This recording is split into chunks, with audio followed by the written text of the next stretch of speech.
আমার যখন বিয়ে হয় তখন মাত্র 21 বছরের আমি। আমি ল ডিপার্টমেন্টের ফার্স্ট ইয়ারে পড়তাম। আমার মা বাবার কথা মতো বিয়ে করলাম, কুড়িতে বুড়ি নয়, তাই বসেছিলাম বিয়ের পিঁড়িতে। বিয়ের পর ঢাকা এসে আবার শুরু করলাম পড়াশোনা ল ডিপার্টমেন্টেই, একটা ইউনিভার্সিটিতে। এর মাঝে আমার 1.5 বছরের গ্যাপ, যেহেতু নতুন করে শুরু করতে হলো। বিয়ের পর মেয়েদের আর পড়াশোনা হয় না, তথ্যকে প্রমাণ করতে উঠে পড়ে লেগে বসলাম। নিজের হাত খরচের জন্য আবার পাশাপাশি পার্ট টাইম চাকরিও শুরু করে দিলাম। বিয়ের 3 বছরের মাথায় আমার কুল জুড়ে আসে পৃথিবীর শ্রেষ্ঠ উপহার, আমার ছেলে। আমি সি সেকশনের 5ম দিনে এক্সামে বসি। আমি হাসপাতালে বসে বসে পড়তাম। আমি ক্লাস করতে পারতাম না। কত আর মিস হয়ে গেছে। অ্যাটেন্ডেন্সের জন্য তার ইয়াত্তা নেই। জীবনে এর জন্য কম কথা শুনিনি।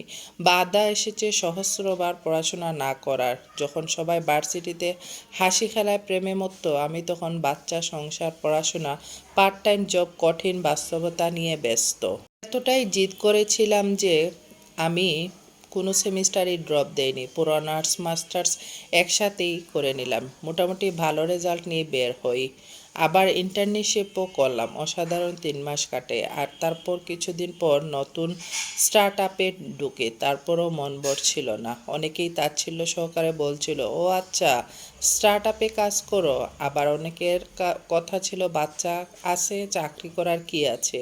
এখনও মনে আছে আমি ফজরের নামাজে মোটামুটি ভালো কোথাও যাবেও জব পাই তার দোয়া করেছিলাম, এবং ঠিক তারপরের দিনই জানতে পারি আমাকে র্যাঙ্কস থেকে ডাকছে। এই মাঝে আমি অনলাইন বিজনেস শুরু করে দেই, পাশাপাশি ফ্রিল্যান্সিং। সামনে আরও কিছু নিয়ে নামছি খুব শীঘ্রই। আমার জীবন খুব যে আনন্দের তা নয়, তবে নিজের জীবনের ডিপ্রেশনের ম্যানেজমেন্ট নিজেই করা শুরু করে দেই। ফান পেজ ওপেন করি। কেন লিখলাম কথাগুলো? কারণ একটাই, আমার কোনো ইচ্ছে ছিল না আমি এত কিছু করে বেড়াবো। Full time job, part time কাজ, ব্যবসা, ফ্রিল্যান্সিং, ফান পেজ, কন্টেন্ট বানানো ইত্যাদি সব কিছু মিলিয়ে আমার জীবন হেল হয়ে যাচ্ছিল। আমি খুব সাধারণ ছিলাম, এখনও আছি। আমার মতো ইচ্ছে ছিল ঘুমাবো আর গল্প বই পড়বো, গান শুনবো, কিন্তু মানুষ থেকে এত তাচ্ছিল্য পেতাম। কোনো সম্মানই নেই, নিজের কোনো স্বকীয়তা নেই, তাই নিজেকে থামিয়ে রাখিনি। আল্লাহ আমাকে কোনো কালেই নিরাশ করেননি। এসব বলার কারণ হচ্ছে, আপনার যদি মনে কষ্ট পান তাহলে দুটি কাজ করতে পারেন: বসে বসে আফসোস আর কান্না, অথবা নিজেকে প্রমাণ করা, না হয় সবার কাছে নিজেরকে প্রমাণ করা। Choice is years.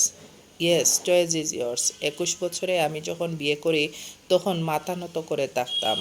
Identity crisis নামক রোগে ভুগতাম। সদ্য পা দেয়া 28 বছরের এখন আমি জানি, মানেই বিশ্বাস করি, কেউ কারো না, এমনকি অনেক সময় তোমার নিজের রক্তও না। অতীতেও এমন হয়েছে, নিজের জন্য কিছু করিনি, মানুষের জন্য করেও নিজের প্রাপ্য সম্মান পাইনি। তাই বলছি, নিজেকে ভালোবাসতে হবে, নিজের জন্য বাঁচতে হবে। জীবন কখনোই 100 ভাগ সুন্দর হয় না, তেমনি 100 ভাগও সুন্দরও নয়।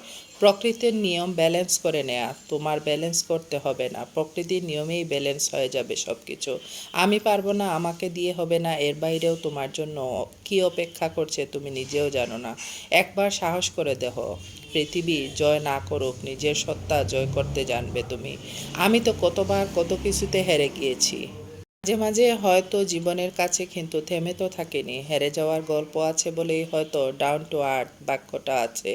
জীবনে হেরে যাওয়াটাও জরুরি। আমি জানি না আমার ভবিষ্যৎ কী, কিন্তু আমি জানি আমার বর্তমান কী।